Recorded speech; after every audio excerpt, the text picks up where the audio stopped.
تاکہ لوگوں کو تمہارے اوپر کوئی حجت باقی نہ رہے، الا الذین ظلموا، ہاں لیکن وہ لوگ جنہوں نے ظلم کیا ہے، منہم ان میں سے، یعنی جو ظالم لوگ ہیں انہیں تمہارے خلاف کوئی حجت نہ مل جائے، کوئی دلیل نہ مل جائے، وہ تمہیں غلط نہ کہہ سکیں۔ اس کو آپ ایسے سمجھیں جیسے کہ مشرقین بھی جانتے تھے، یہود بھی جانتے تھے، عیسائی بھی جانتے تھے کہ اصل جو قبلہ ہے وہ بیت اللہ ہی ہے، جو شروع سے چلا آ رہا ہے۔ اگر مسلمان اس قبلے پر، جو بیت المقدس جس کو بنایا گیا ہے، اسی قبلے پر ثابت قدم رہتے، یا کچھ مسلمان اپنا رخ ادھر کر لیتے اور کچھ ادھر کر لیتے، تو انہیں ایک جواز مل جاتا، ایک حجت مل جاتی کہ مسلمان تو غلط راستے پر ہیں، ان کی تو اپنی ڈائریکشن ہی صحیح نہیں ہے، ان کا تو اپنا طرف ہی صحیح نہیں ہے۔ دیکھیں کسی بھی راستے پر چلنے سے پہلے پہلی چیز جو ہمیں چاہیے ہوتی ہے وہ ڈائریکشن ہوتی ہے۔ اگر ہمیں راستہ ہی صحیح معلوم نہیں ہے کہیں جانے کا، تو پھر ہم بیچ میں بھٹک جائیں گے، تو ہمارا راستہ صراط مستقیم تو ہوا ہی نہیں، جو ہم شروع سے اللہ تعالیٰ سے مانگتے ہیں، اہدنا الصراط المستقیم، ہمیں مستقیم راستہ دکھا دیں، سیدھا راستہ دکھا دیں، جس کا طرف بالکل ٹھیک ہو، جس کی طرف ہم جائیں تو جھکیں نہ، ٹیڑھے نہ ہو جائیں۔ تو ان کو بھی معلوم تھا کہ اصل جو قبلہ ہے وہ بیت اللہ ہی ہے، جو شروع سے چلا آ رہا ہے۔ بیچ میں ہاں ٹھیک ہے گڑبڑ ہو گئی، ادھر سے ادھر بات ہو گئی، اس پر ہم ڈیٹیل سے بات کر چکے ہیں، لیکن انہیں بھی پتا تھا کہ حقیقت کیا ہے۔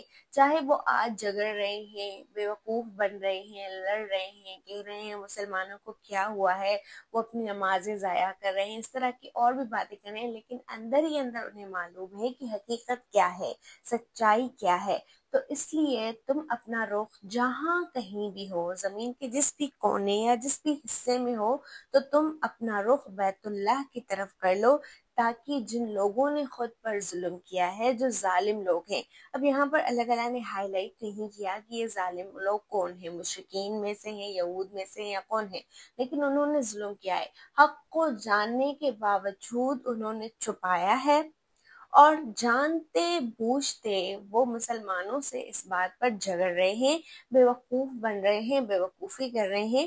تو ایسے ظالم لوگوں کو تمہارے اوپر یا تمہارے خلاف کوئی حجت نہ رہے، جھگڑنے کی کوئی وجہ نہ ملے، تمہیں غلط کہنے کی کوئی وجہ نہ ملے انہیں، اس لیے تم جہاں کہیں بھی ہو، تم اپنا رخ مسجد حرام کی طرف پھیر لو، اسی کی طرف پھیر لو۔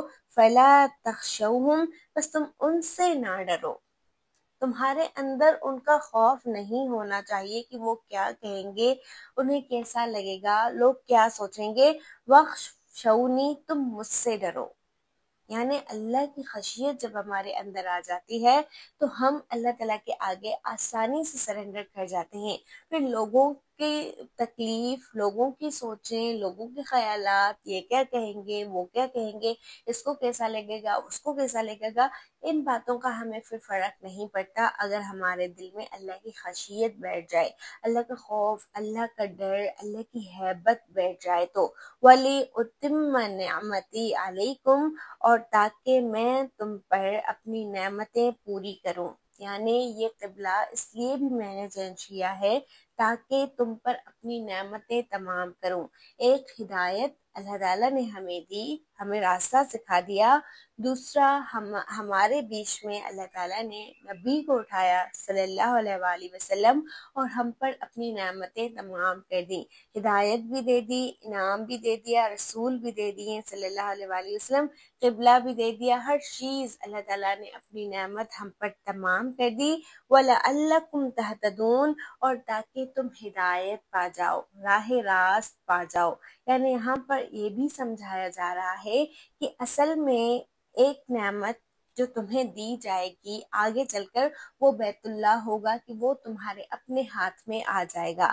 ہم جانتے ہیں کہ اس وقت جب یہ آیات نازل ہو رہی ہیں تب بیت اللہ مشرقین عرب کے ہاتھ میں تھا، وہاں پر بت پڑے ہوئے تھے، لیکن یہاں پر مسلمانوں کو بتایا جا رہا ہے کہ جب تم لوگوں سے ڈرنا چھوڑ دو گے، جب تمہارے اندر اللہ کی خشیت، اللہ کی ہیبت آ جائے گی اور تم سب سے زیادہ اللہ کو امپورٹنس دو گے، تب اللہ تعالیٰ تم پر اپنی نعمتیں تمام کر دیں گے۔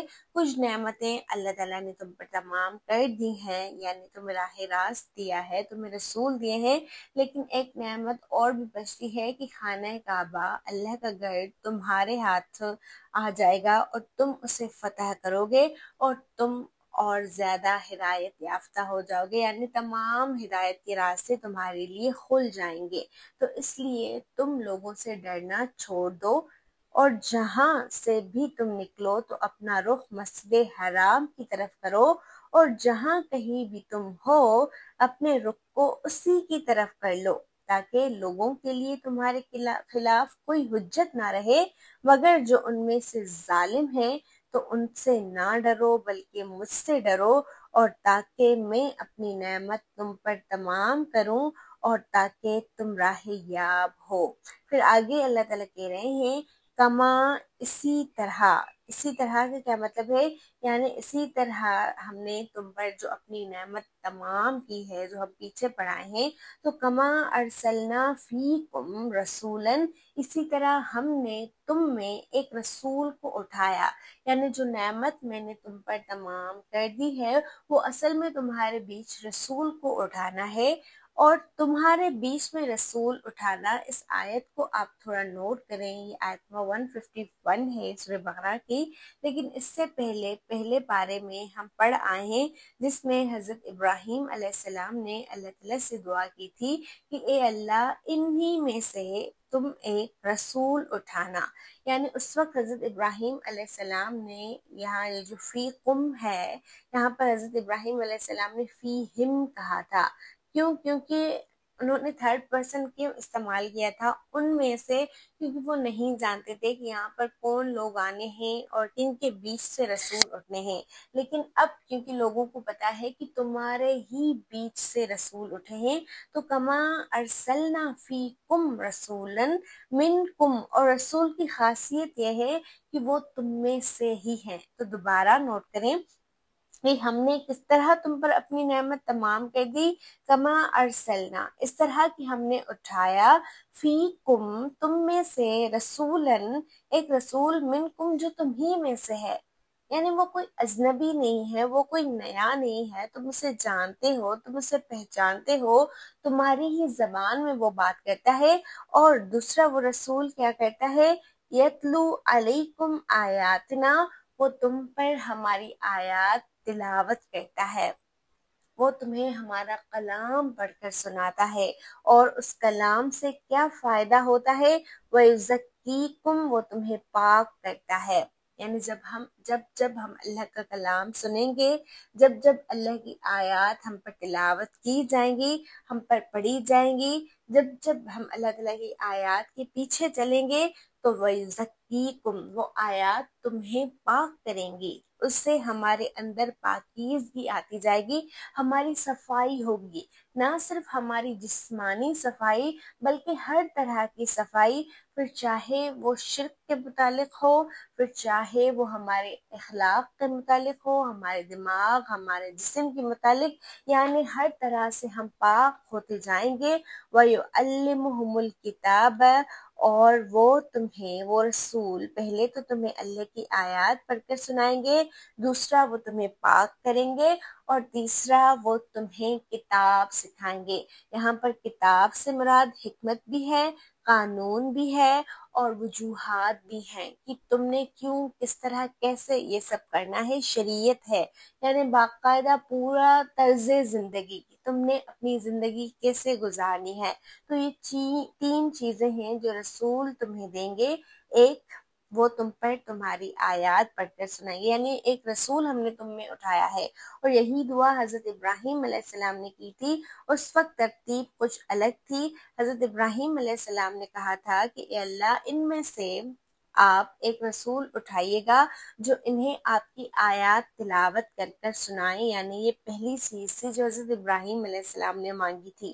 پھر یہ دوسری چیز تھی، کیونکہ پہلی تو رسول کے اٹھانے کے متعلق تھی، اس کے بعد انہوں نے کہا تھا کہ وہ انہیں کتاب اور حکمت سکھائیں، یعنی کتاب اور حکمت سکھانا یہ دوسری چیز تھی حضرت ابراہیم علیہ السلام کے لیے جو انہوں نے لوگوں کے لیے مانگی تھی یا ہمارے لیے مانگی تھی، اور تیسری چیز تھی تاکہ لوگ پاک ہو جائیں۔ لیکن اللہ تعالیٰ نے نہ صرف حضرت ابراہیم علیہ السلام کی اس دعا کو قبول کیا بلکہ بہترین طریقے سے قبول کیا۔ اللہ تعالیٰ نے رسول بھی اٹھائے صلی اللہ علیہ وآلہ وسلم، اللہ تعالیٰ نے آیات بھی پڑھ کر سنائی، لیکن کتاب اور حکمت سکھانے سے پہلے لوگوں کو پاک کیا۔ یعنی پہلی چیز جو اللہ کی کتاب سمجھنے کے بعد ہمارے اندر آتی ہے وہ یہ نہیں ہے کہ ہم قانون سیکھ جاتے ہیں، ہم حکمت سیکھ جاتے ہیں، ہمیں فیصلے کرنے کی صلاحیت آ جاتی ہے، ہمیں صحیح وقت پر بولنا آ جاتا ہے، لیکن پہلی چیز پاکیزگی ہے کہ ہم اپنی روح، اپنے جسم، اپنے اخلاق، اپنے اعمال، اپنی عادات کو پاک کر لیتے ہیں، ہم شرک سے پاک ہو جاتے ہیں، ہم ایک اللہ کے ہو جاتے ہیں، اور اس کے بعد پھر اللہ کے احکام، اس کے قوانین ہمیں سمجھ میں آنے لگتے ہیں، ہمارے اندر حکمت آ جاتی ہے، ہم سرنڈر کرنا سیکھ جاتے ہیں۔ تو اللہ تعالیٰ کا سب سے بڑا احسان یا سب سے بڑی نعمت جو اللہ تعالیٰ نے ہمیں دی، یا ہدایت جو اللہ تعالیٰ نے ہمیں دی، وہ رسول اللہ صلی اللہ علیہ وآلہ وسلم کے ذریعے دی کہ انہوں نے نہ صرف رسول اٹھائے بلکہ انہوں نے آیات بھی پڑھ کر سنائی، پاک بھی کیا، اور کتاب اور حکمت بھی سکھائی، اور ساتھ ہی ساتھ وَيُعَلِّمُكُمْ، اور اس نے تمہیں سکھایا مَا لَمْ تَكُونُوا تَعْلَمُونَ، جو تم پہلے نہیں جانتے تھے، تمہیں پہلے کچھ بھی معلوم نہیں تھا۔ رسول کے آنے کے بعد تمہیں پتہ چلا حق کیا ہے، باطل کیا ہے۔ رسول کے آنے کے بعد تمہیں پتہ چلا کہ صراط مستقیم کیا ہے، تمہیں پتہ چلا کہ پاکیزگی کیسے حاصل ہوتی ہے، قانون اور شریعت کیا چیز ہے، تمہیں پتہ چلا کہ اس دنیا میں ہمیں کیسے چلنا ہے۔ تو وَيُعَلِّمُكُمْ مَا لَمْ تَكُونُوا تَعْلَمُونَ، اور اس نے تمہیں وہ چیزیں سکھائی جو تم نہیں جانتے تھے۔ اسی طرح ہم نے تم میں ایک رسول بھیجا جو تم ہی میں سے ہے، جو تم پر ہماری آیات تلاوت کرتا ہے، تمہیں پاک کرتا ہے، تمہیں کتاب اور حکمت سکھاتا ہے، اور تمہیں وہ کچھ سکھاتا ہے جو تم نہیں جانتے تھے۔ تو اب تم نے کیا کرنا ہے؟ اب تم نے اس احسان کے بدلے فَاذْكُرُونِی، مجھے یاد کرنا ہے۔ دیکھیں، جب ہم پر کوئی احسان کرتا ہے نا تو اس کو یاد کرنا بہت آسان ہوتا ہے۔ تو اللہ تعالیٰ نے ہم پر بہت سے احسانات کیے ہیں، بہت سے انعامات کیے ہیں۔ سب سے بڑا انعام جو ابھی ہم سن کر آئے ہیں، تو اس لیے فَاذْكُرُونِی، تم مجھے یاد کرو، تم میرا ذکر کرو، اذکرکم، میں تمہارا ذکر کروں گا۔ اب اللہ کا ذکر کرنے کا مطلب یہ نہیں ہے کہ آپ ایک کونے میں بیٹھ کر اللہ اللہ اللہ اللہ کرتے رہیں اور آپ باقی تمام دنیا کو بھول جائیں، یا تمام اعمال کو آپ رد کر دیں، یا اس کی کہنا یا اس کی ماننا چھوڑ دیں، بلکہ اللہ کا ذکر اصل میں اللہ کی ماننا ہے۔ جب میں اللہ کی مانوں گی تب میں حالت ذکر میں ہوں، یعنی جب میں اللہ کے لیے نماز پڑھتی ہوں، جب میں اللہ کے لیے صدقہ کرتی ہوں، جب میں اللہ تعالیٰ کے لیے صلہ رحمی کرتی ہوں، جب میں اللہ تعالیٰ کے لیے کسی کی اصلاح کرتی ہوں، اپنی اصلاح کرتی ہوں، اللہ کے لیے جب میں اپنی آنکھوں، کانوں اور زبان کو بری عادتوں سے روکتی ہوں، تو یہ اصل میں اللہ کا ذکر کر رہی ہوں۔ جب میں اللہ کا کلام پڑھتی ہوں تو یہ اللہ کا ذکر ہے۔ جب میں اللہ کے آگے سجدہ ریز ہوتی ہوں تو یہ اللہ کا ذکر ہے۔ تو فَاذْكُرُونِی، تم میرا ذکر کرو، میرے احسانات کو، میری نعمتوں کو یاد کرو، اور اس کے بدلے کیا ہوگا؟ اذکرکم، میں تمہیں یاد کروں گا۔ ایسا نہیں ہے، یہ کوئی شرط نہیں ہے، لیکن پھر بھی جب ہم اللہ کو یاد کریں گے تو ایسا ہو ہی نہیں سکتا کہ اللہ ہمیں بھول جائیں۔ ویسے تو تمام کے تمام بندے اللہ تعالیٰ ہی کے ہیں، پھر چاہے وہ کافر ہوں، پھر چاہے وہ مشرک ہوں، پھر چاہے وہ کوئی بھی ہوں، لیکن جب وہ اللہ کو بھلا دیتے ہیں تو پھر اللہ بھی انہیں بھلا دیتے ہیں، کیونکہ اللہ یاد کرنے کے ہمیں بار بار مواقع دیتے ہیں، بہت بہت سارے ڈھیر سارے ہمارے پاس ریزنس ہوتے ہیں کہ ہم اللہ کو یاد کریں، کبھی تکلیفوں میں، کبھی خوشیوں میں، کبھی غم میں، کبھی کس طرح، کبھی کس طرح، کبھی لوگوں میں، کبھی اکیلے میں۔ لیکن پھر بھی اگر کچھ لوگ اللہ کی نعمت کو، ان کے انعامات کو بھول جائیں تو پھر ان کے اوپر ایک یہ بڑی نعمت نہیں رہتی کہ پھر اللہ انہیں یاد نہیں کرتے۔ کہ اگر ہم چاہتے ہیں کہ ہم اللہ کو یاد رہیں، اللہ ہمارا ذکر کریں فرشتوں کے ساتھ اپنے اندر، ہم اللہ کو پتا ہو کہ میں کون ہوں، اور اللہ تعالیٰ کو پتا ہو یہ میرے اعمال ہیں، جب میرے اعمال اللہ کے پاس جائیں تو اللہ کے سامنے میرا ایک اچھا نام رہے۔ جیسے ہم چاہتے ہیں نا کہ دنیا میں جو بڑے بڑے لوگ ہوتے ہیں، یا چلے ہمارے امی ابو کی نظر میں، یا ہمارے خاندان والوں کی نظر میں، یا ہمارے دوستوں کی نظر میں ہمارا ایک مقام ہو، ہماری ایک یاد ہو، ہمارا ایک اچھا ذکر ہم چھوڑ دیں، تو سب سے پہلی چیز جو ہمیں سب سے پہلے سوچنی ہے وہ اللہ کے آگے اپنا ذکر ہے کہ اللہ مجھے کس طرح یاد کرتے ہیں۔ جب اللہ فرشتوں سے میرا ذکر کرتے ہوں گے تو کس طرح کرتے ہوں گے؟ تو اس کے لیے آسانی یہ ہے کہ تم اللہ کو یاد کرو، تم اس کے آگے اپنے آپ کو جھکا لو، اذکرکم، تو وہ بھی تمہیں یاد کرے گا۔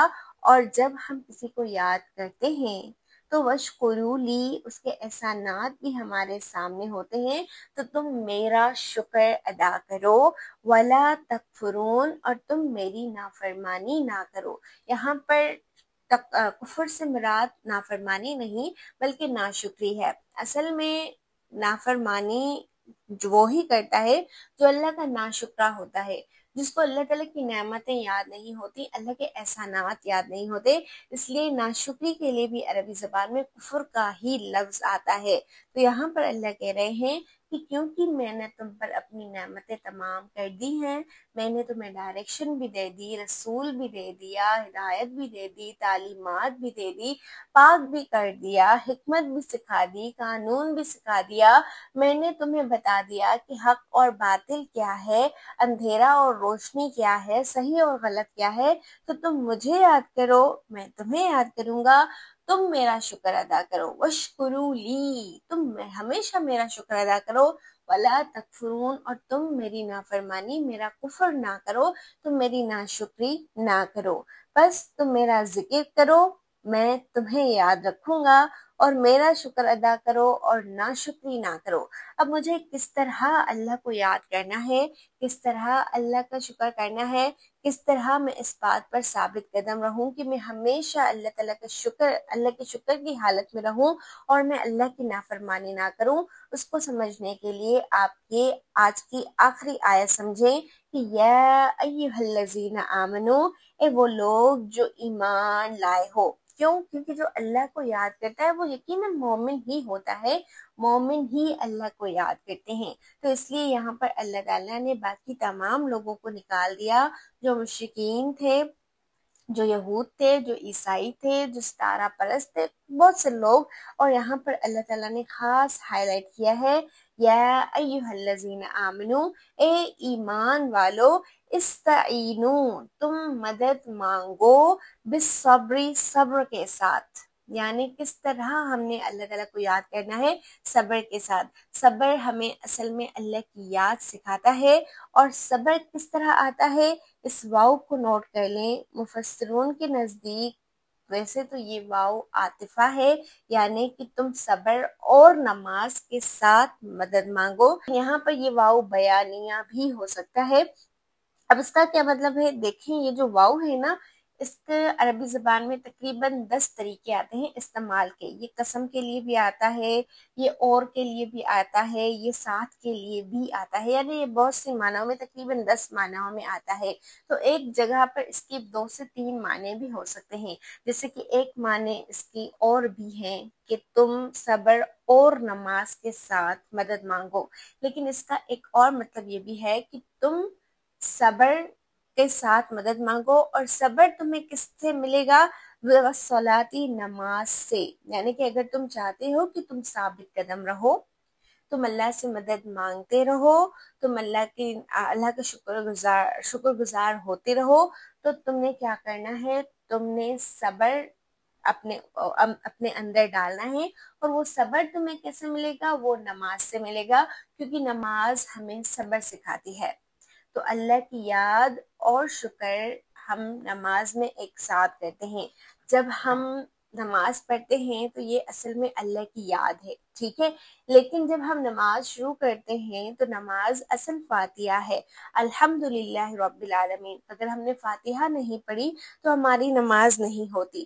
تو نماز میں ایک تو اللہ کی یاد بھی ہے، دوسرا نماز میں اللہ کا شکر بھی ہے، اللہ کی حمد بھی ہے، اللہ کی ثنا بھی ہے۔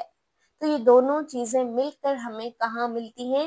نماز میں۔ تو اگر ہم 5 وقت کی نماز پر ثابت قدم رہتے ہیں تو اس کا مطلب یہ ہے کہ ہم اللہ کو یاد کرنے والے بھی ہیں اور اللہ کا شکر کرنے والے بھی ہیں، اللہ کی نافرمانی کرنے والے نہیں ہیں۔ اور پھر ہمیں انعام یہ ملتا ہے کہ اللہ ہمیں یاد کرتے ہیں۔ تو تم اللہ کو یاد کرو، اللہ تمہیں یاد کرے گا۔ اس کا آسان مفہوم یہ ہے کہ تم نماز پڑھو جس میں تم اللہ کا شکر بھی کر لو گے اور تم اللہ کو یاد بھی کر لو گے۔ پھر نماز کے لیے ہمیں جس چیز کی ضرورت ہوتی ہے وہ صبر ہے۔ نماز ہمیں صبر سکھا دیتی ہے۔ جب ہم زندگی میں یا اپنے پورے دن میں 5 وقت اللہ کے سامنے کھڑے ہوتے ہیں، اس کے سامنے رکتے ہیں، اس کے سامنے سجدہ ریز ہوتے ہیں، تو اصل میں یہ چیز ہمارے اندر صبر پیدا کرتی ہے۔ صبر کیسے پیدا کرتی ہے؟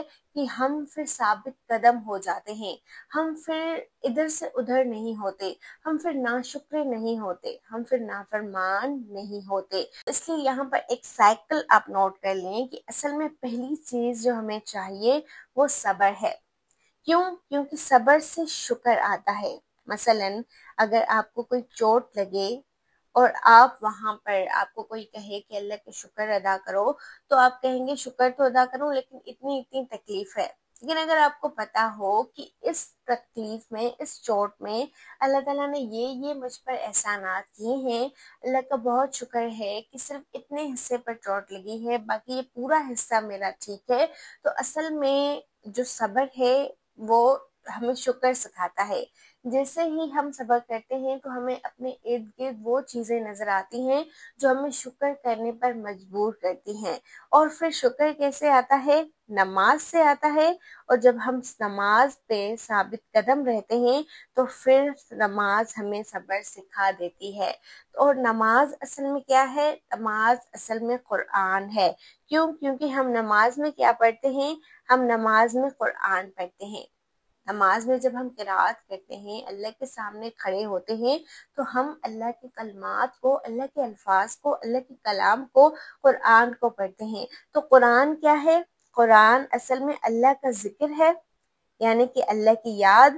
تو اللہ کی یاد سے ہی دلوں کو راحت ملتی ہے، اللہ کی یاد سے ہی شکر بھی آتا ہے، اللہ کی یاد سے ہی صبر بھی آتا ہے۔ اور یہ تمام چیزیں پھر ایک ساتھ مل کر پورا مجموعہ بن جاتی ہے کہ اگر ہم نماز پڑھیں گے تو ہم اللہ کا ذکر کر رہے ہیں، ساتھ میں شکر بھی کر رہے ہیں۔ پھر نماز ہمیں صبر سکھا دیتی ہے اور صبر کے ذریعے پھر ہمیں شکر بھی آ جاتا ہے۔ تو پھر یہ تمام جو کوالٹیز ہیں وہ ایک مومن کے اندر خود بخود پیدا ہو جائیں گی یا آہستہ آہستہ آ جائیں گی اگر ایک مومن نماز کے ذریعے مدد مانگے گا۔ تو نماز اصل میں وہ چیز ہے جو ہمیں ثابت قدم بھی رکھتی ہے، شکر بھی سکھاتی ہے، اللہ کو یاد کرنا بھی سکھاتی ہے۔ تو ایک مومن تو کبھی بھی نماز نہیں چھوڑتا۔ مسلمان اور کافر کے بیچ میں فرق ہی تو نماز کرتی ہے۔ نماز ہی تو وہ چیز ہے جو ہمیں اللہ تعالیٰ کے قریب کرتی ہے۔ تو اس پر ہم کتنے ثابت قدم ہیں یہ آج ہم نے سیکھنا ہے، یہ ہم نے آج خود سے پوچھنا ہے۔ اور ان اللہ مع الصابرین، اللہ صبر کرنے والوں کے ساتھ ہے۔ یہ آیت تم نماز اور صبر کے ساتھ مدد مانگو یا تم صبر نماز کے ذریعے مانگو، یہ آیت بنی اسرائیل کو بھی دی گئی تھی شروع والے رکوع میں، جب سورہ بقرہ میں اللہ تعالیٰ نے بنی اسرائیل کو مخاطب کیا تھا اور ان سے بات کی تھی۔ جب انہیں دعوت دی تھی، جب انہیں اسلام لانے کے لیے کہا تھا، لیکن کیونکہ انہوں نے نہیں مانا تو اب یہ امت مسلمہ یعنی ہم امت محمد صلی اللہ علیہ وآلہ وسلم کو یہ بات دی جا رہی ہے کہ تم اے ایمان والو، اے مومنو، تم اب مدد مانگو صبر کے ساتھ، اور صبر تمہیں نماز کے ذریعے آئے گا، اور پھر اللہ تمہارے ساتھ ہے۔ اگر تم واقعی ثابت قدم رہو گے، اگر تم اس پر ثابت قدم رہو گے، تم اپنی نمازیں نہیں چھوڑو گے، اس کے ذریعے تم قرآن نہیں چھوڑو گے، اس کے ذریعے تم اللہ کا ذکر نہیں چھوڑو گے، اس کے ذریعے تم اللہ کا شکر نہیں چھوڑو گے، تو پھر اللہ تمہارے ساتھ ہے۔ تو یہ نوٹ کر لیں، اے ایمان والو، صبر اور نماز سے مدد مانگو، یا صبر نماز کے ذریعے حاصل کرو، یقیناً اللہ صبر کرنے والوں کے ساتھ ہے۔ پھر ہم ملیں گے انشاءاللہ آیت نمبر 154 میں۔ تب تک کے لیے اللہ سے دعا ہے کہ ہم نے جو کچھ سیکھا ہے اللہ تعالیٰ ہمیں اس پر عمل دیں، اور اللہ تعالیٰ ہمارے دلوں کو مضبوط کر دیں، اللہ تعالیٰ ہماری پوری زندگی اپنی یاد میں گزار دیں، آمین۔ السلام علیکم۔